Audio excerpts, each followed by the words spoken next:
The winter is definitely a different vibe, for sure. You can't just jump into the water. It's a little less carefree because you actually have to really think about what you're wearing, what you're doing that day in order to stay warm. Hance, poop your pants, I think is what they call it. I was really scared at Hance at the Scout when we were getting in. I was like tearing up, so I was really scared. Rick is a YouTube researcher beyond anything you've ever known. I definitely watched Granite and Crystal.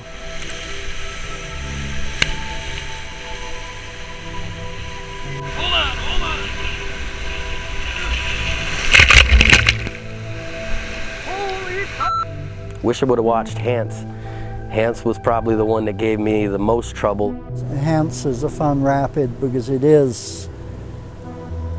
does require some maneuvering in the rapid, and with a big boat that means that you've got to think ahead a little bit and just try to make it work. You know, you come along a tight wall and then there's a good boulder garden and a ton of current out that way. I don't know the river mile, but Hance Rapid, scouting it out, getting our lines set. To jump in there with a pack raft, you know, a little 6-foot raft was pretty intense. I thought he was crazy in that pack raft anyway, but then he was doing a really good job with it too. So before running Hance, I remember being up at the scout point, and you know, we're all talking about our lines, but for Andy it's a totally different line. Like it was a totally different craft, and he had to pick his own line. Sounds like most people are gonna enter right, then punch it. How about you? What are you gonna do? I think I'm gonna try to enter right and hit this like nice eddy behind this rock, and then kind of cut left across, catch that other eddy down there, wait for the group, and then go down. So I remember being up there and then starting to walk back, and then I look back up there and he's still up there just staring off at it. At that point, I had some worry about it, and honestly, I wish that worry would have stayed in my mind, but once we got down to the boat, like I was just totally absorbed with what our line was gonna be. Nice big push, nice big push.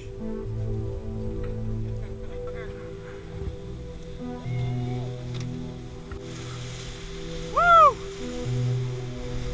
Not through it yet, we're not through it yet. There's a big meat f***er. Woo! Ride that motherfucker! Yeah! Woo! Punch it!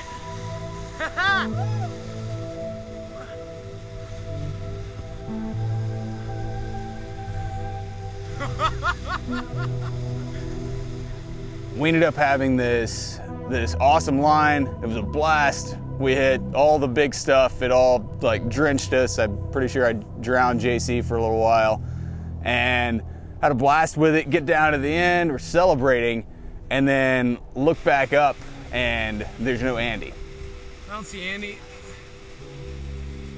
Yeah, it was a sweet boat, and for some reason, unclear to me at the time, Andy wanted to run after me maybe half of the way through, and I heard Steve yell that Andy was swimming. This is not the rapid to swim. I thought I saw the bottom of Andy's boat. Even when I spun around backwards, I wasn't able to see him in the water. I remember just sitting in the eddy, waiting. Get your throwback ready. I saw him disappear into some holes a couple times. All the possibilities are going through your head, and See something floating down. It was all fun and games, and I felt like everyone else was really trained, and so we were in a safe situation. Yeah. But to realize how fast that could happen. Yeah. We got a swimmer. And how somebody with a lot of experience and a lot of skill could still be in that scary of a situation was Hold that. Grab that shit. A realization of where we were.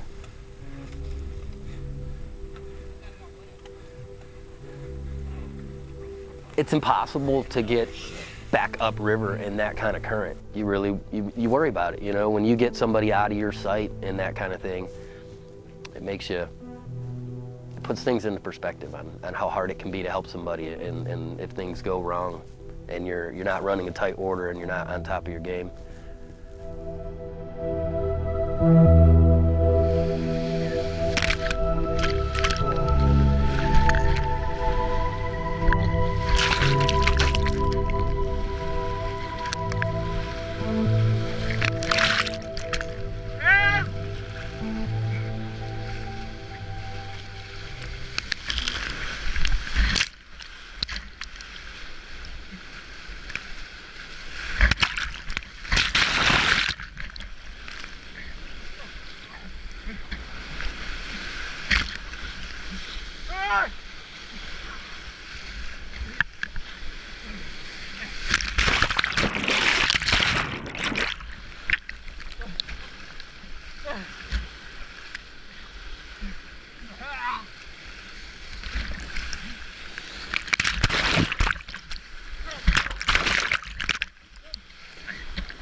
Help me!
Andy was just screaming, "Help me, help me, help me." He'd been in the water a long time.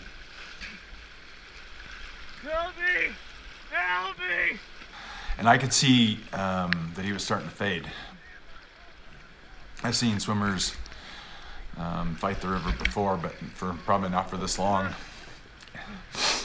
And I was pretty scared.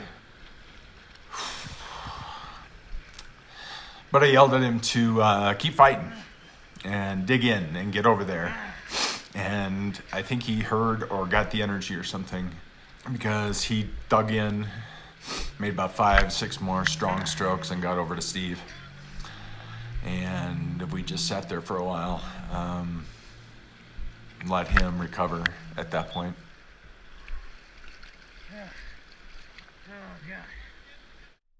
He flipped and swam for a long time, and I didn't even see him, and I didn't know if he was okay. And it was like a sudden shock to the system, because it was fun up until that point, and that was the first realization, I think, that like people could die. It was definitely one of my most nervous moments on the trip, just to be so far from what happened and to be wondering what was going on. I think we dodged one there, and yeah, I think we dodged one. The day I swam at Hance was also a very memorable day. I missed my line, went straight into a hole at the top of Hance and swam pretty much the whole rapid, and I will not ever forget that.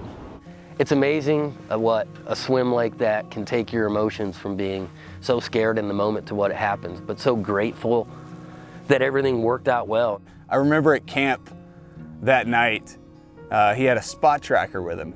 And the spot tracker's got this little button that you hit it and it sends off a text to whoever you're wanting that basically says, I'm okay, I'm alive, made it through another day.